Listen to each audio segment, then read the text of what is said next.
Welcome to The Right Atmosphere, podcast for writers, brought to you by Atmosphere Press, the only publisher that puts rewarding and meaningful author experiences above all else. I'm your host, Hayla Alawi.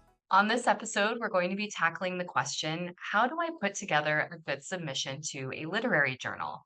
With our special guest, Claire Denson. Claire's writing is in the Iowa Review, the Cincinnati Review, the Missouri Review, the Massachusetts Review, and elsewhere. She's worked with the Adroit Journal and the Greensboro Review and received awards and support from Brooklyn Poets, the University of Michigan, and the University of North Carolina at Greensboro, where she earned her MFA and taught English. Claire now works with Atmosphere Press as the book publication manager and with the National Book Foundation as a teaching artist in New York City. Thank you so much for joining me, Claire. Thanks for having me, Hayla. Of course. So, obviously, your poetry has been published in many a literary journal, and I know a lot of authors are looking to beef up their resume, especially when they're considering submitting their book-length manuscripts to agents and to publishers. So, I would love to hear from you. How do you put together a good submission to a literary journal? I would say that, the first step is whether you write poetry or short stories, um, make sure that you do the work before submitting. And by that, I mean, get editorial feedback, workshop your writing, edit it. I feel like you need to be comfortable with accepting criticism. And by that, I don't mean of yourself, but I mean, every piece of writing can be improved, especially when it's at an early stage, pre-publication. Um, just being willing to hear feedback and criticism and learning to remove your ego from the work is probably the best piece of, advice I can give for somebody who's looking to, first get into submitting. After you do that and, once you feel like you have like a finalized version of, what you're proud to submit, um, you need to know where to submit. You definitely need to know, you know, what kind of audience you want it to reach. And when you think about literary journals, there's really like a couple of categories. And I would say there's, the MFA in general, they're all pretty difficult to get into, low acceptance rates. Um, look at the, the journals, look at the mission statements, look at the masthead, peruse the recent issues, see if you like what they publish.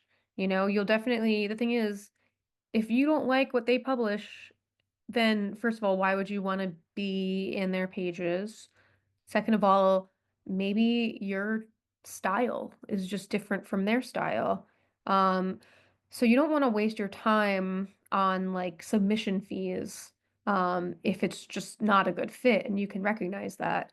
I would also, if you're also looking for shorter response times, maybe higher acceptance rates, maybe more of like a zany kind of environment for your work. There's a ton of great more online literary journals, um and just like zines. There are a lot of different writing groups. I know when I first started submitting, I was finding a bunch through Twitter. I was following my, some, emerging writers that I saw, getting published in places, and I really liked their work. And I was just engaging online with, different people talking about submitting. That's a great place to start. One place in particular is called Chill Subs on Instagram, and they post all the time about, different journals that are, they're reading right now. This is their like, you know, aesthetic leaning. And there's a lot of people they also shout out.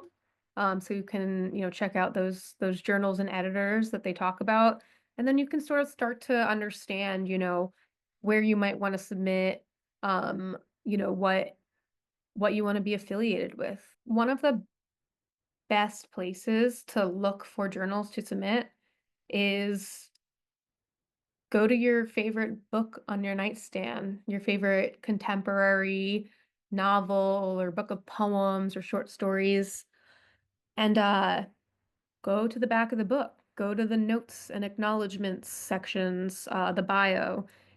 That's where these authors list the journals that they were published in.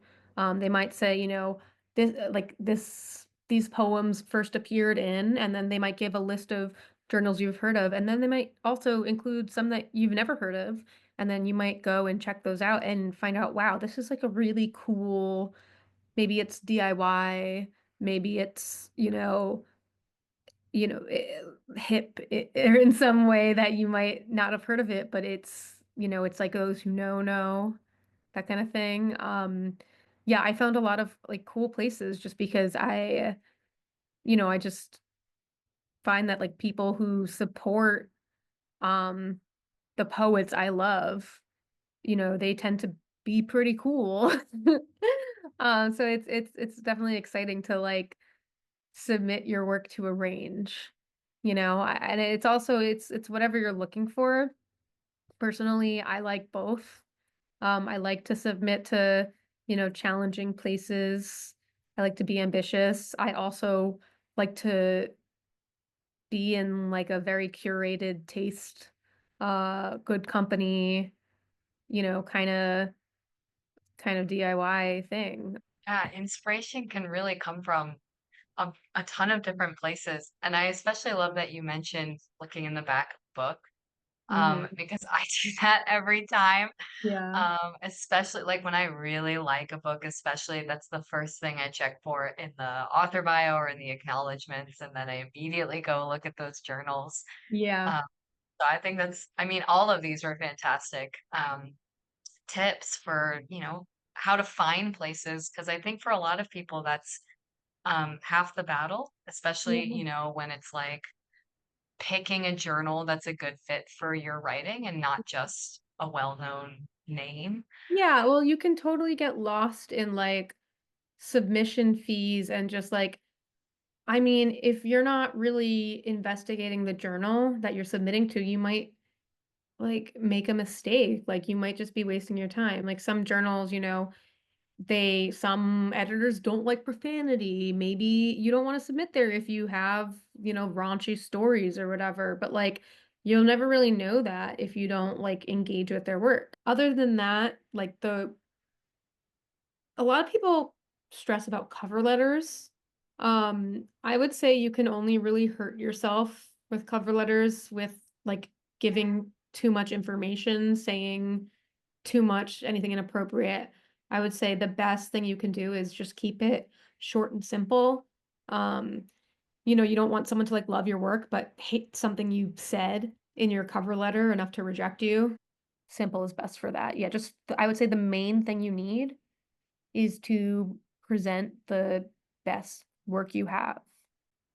Yeah, keep it right to the point and all about Yeah. the work. I think that's fantastic. Yeah. Before we say goodbye to our guest, I'm happy to say that this episode is brought to you by Atmosphere Press, the only publisher that puts rewarding and meaningful author experiences above all else. Founded in 2015 by an author and PhD in literature and devoted to serving authors through editorial, design, publication, and promotion, Atmosphere has sold tens of thousands of copies of their authors' books across 6 continents.